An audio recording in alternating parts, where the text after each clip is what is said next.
Blue Collar Beer Review. Your old buddy Jimbo. Thanksgiving Day extravaganza. Special story time. I promised you a really good story. So I'm going to try to deliver on Blue Collar Beer Review. One beer, one take, sometimes one long story, one big beer. So that. So I'm going to get into it. Happy Thanksgiving Day. Thanksgiving's Day, everyone. It's a special day. It's a special day here in America. You can bet your bottom dollar on that. So what we need to do is I'm just going right into it. So a lot of what we know about the Pilgrims, or what we think about the Pilgrims, or what we've been taught about the Pilgrims, it's a bunch of BS. It's BS. Bullshit. It's a fairy tale. It's that stuff you learned in elementary school, and a lot of it's just inaccurate or not true, or they left out a bunch of stuff. And one of the great things about the Pilgrims, they left out about beer, telling you about beer. But your old buddy Jimbo's going to tell you about beer, Pilgrim beer. How it came about, how it happened. So the Puritans, they wanted to come over from England, so they rolled out. They rolled out heavy. Said, "Deuces, we're headed to America, and that's where we're going. The new land, whatever they called it back then." And so they were floating across. And you want to know why they got stopped? You want to know why they landed at Plymouth Rock, Plymouth? Yeah, Captain Jones, he had it. You guys are getting off. We're almost out of beer. They're almost out of beer. So the first place he could find that was suitable for, unloading, Plymouth, boom, outies. We're almost out of beer, and I still got to get back to England.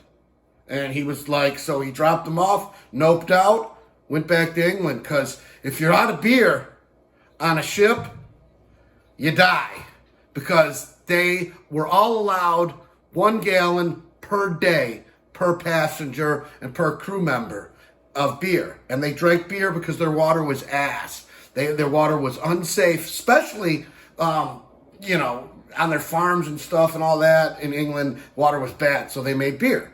And that's what they drank. But especially on a sea voyage, it was super dangerous, because that water, if it got seawater in it or whatever, it was just shot. But beer, due to its antimicrobial powers, it kept the beer safe. It kept the passengers, the Puritans, the Pilgrims, hydrated and happy. And that beer was about 6% alcohol. So, did they make beer when they got there? You're damn right they did. It's one of the first things they did. They weren't sure if the water was good or not. They didn't know. They're used to crap water. So even though they were in virgin, wonderful America, they just started making beer ASAP. And what kind of beer, you ask? Well, no one knows for sure, really. There's no definitive answer, but the conjecture from the poorly kept records and some poems, cryptic poems and stuff, reveal that it all depended on the ingredients they had. Much like people make beer now. It's all about the ingredients you have available or what you're willing to get. Ooh, I'm getting a little hot in here telling this story. Do I look hot? So it's all about the ingredients. I digress. It's all about the ingredients. So one of the beers they made, or one of the easiest, with the easiest ingredients, the most plentiful ingredients they had, was called spruce beer. And you guessed it, it was made using the essence of spruce trees. Spruce trees all over that area. And what they used the needles, the buds, the flowers, and that's how they made the beer. In the brewing process, they used all those ingredients. And that beer, depending on when they harvested what from the spruce trees, is It would have a taste from fruity to kind of piney. So, and if the beer tasted like ass, the pilgrims or the Puritans, they'd walk up to the brewer and they'd just dump it out on his head and say, "Hey man, you better spruce this beer up. It sucks." And that's where that saying came from. I don't believe that's true, but it sounds like it could be true. Conjecture, hyperbole, me lying? You'll never know, will you? They also made pumpkin beer. But not this trashy pumpkin beer that you get right now with nutmeg and brown sugar and all that extra frizzly stuff. No, they used the pumpkin guts. The seeds, all that stuff they'd scrape out, the stuff that's slimy. That's what they used to make their pumpkin beer, pumpkin ale. And I bet you it was delicious and yummy. And I would kill for some of it right about now. You know what else they made? This is the last one. They made cock ale. Yeah, cock ale. It's not what you think. You guys, get your minds out of the gutter. For the love of the pilgrims. Cock ale. But it is kind of what you're thinking. So what they take is they take a whole rooster and clean it a little bit, dump it in the brewing pot. Then they throw a bunch of, spices and fruits in there. They'd boil it all up. And, yeah, that would be called cock ale. So, it was a big thing. It was all the rage in England. Like Edward III or something, he loved it over wine. Cock ale. Go figure. So, we got the piney, good stuff. We got the sprucey piney. And, we got the pumpkin and we got the cock. So, there you go. So, the pilgrims were drinking beer. Now, the beer I have today is none of those. It is a little pumpkin-y. That's pumpkin and some spices in it. I could not find a spruce beer or a cock beer. And trust me, I tried. No stone unturned. But what I have for you, this is from Jolly Pumpkin Artisan Ales. And I love me some artisans, This is, it's made in Dexter, Michigan. It's the Noel de Calabaza. Yeah, something like that. Noel de Calabaza. Huh? Yeah, I think that's it. Calabaza. Yeah, whatever. Yeah, so it's a it's a seasonal ale. It's aged in oak barrels and it's bottled and conditioned. So there's gonna be some sludge. When they say it's conditioned in the bottle, they dump it in there and let it finish off in the bottle. And so there's gonna be some stuff in there. So we'll see. It's supposed to be malty with layered hops flavor with fruit and spices in it. It's a 1.9 pint bottle, and it's 9% alcohol by volume.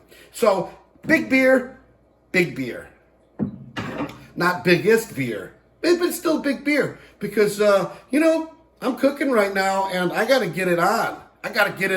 So here we go. We're going to do the double dump, probably the triple dump on this one, and I'm going to do the look, listen, and smell. And I'm going to give you the real skinny on our most special Thanksgiving Day special. Ho ho! Uh-oh. Yipper. Yipper dipper do. This should be interesting. It's got a snowy pumpkin on it, and or jack-o'-lantern or something like that. Special ale. Here we go. Ooh, whoa, I better pump the brakes. Just got some.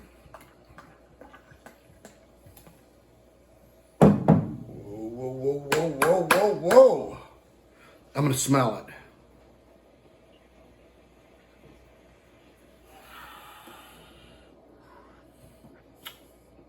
Whoa. Boozy. Boozy schmoozy, man. It's got a little sour in it. Man. Color looks great. Dark. Not super dark. Not that black dark, but it's pretty. That's like molasses there. There's nothing there to listen to. It went down pretty quick. So here's to the penguin. The penguins. Here's to the pilgrims. The Puritans. You did a hell of a job. Way to be big. Way to risk it all. Here's to y'all.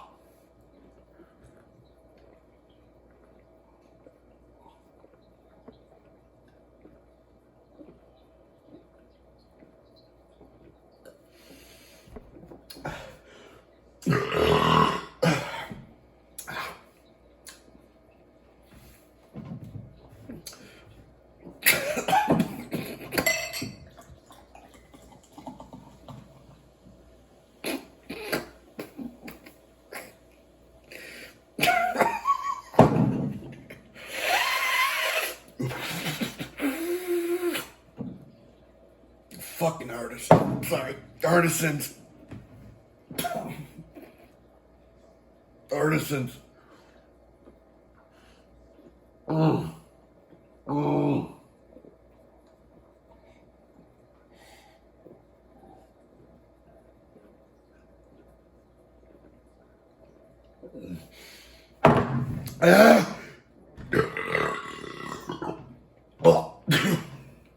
Oh.